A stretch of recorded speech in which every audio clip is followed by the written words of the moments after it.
পৃথিবীর কোনো মানুষ যদি আপনাকে ঠগায় কখনো আঘাত নেবেন না, কারণ মানুষ বড় নেমু খারাপ, মানুষ বড় গাদ্দার। মনে রাখবেন, সব মানুষ পৃথিবীর একত্রিত হয়ে যদি আপনার ক্ষতি করতে চায়, কেউ আপনার ক্ষতি করতে পারবে না যদি আল্লাহ না চায়।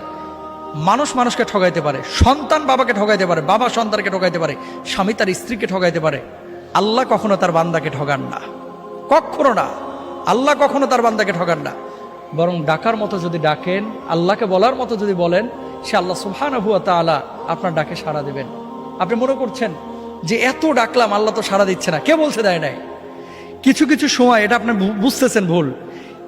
একটা সময় ধরেন, আপনি যখন আপনার বয়স 7 বছর 8 বছর ছিল, 5টা টাকা পাইলে মনে করতেন লাইফের এটাই সবচেয়ে সুখের মুহূর্ত, কারণ 5 টাকা দিয়ে এখন একটা আইসক্রিম কিনে খাবো।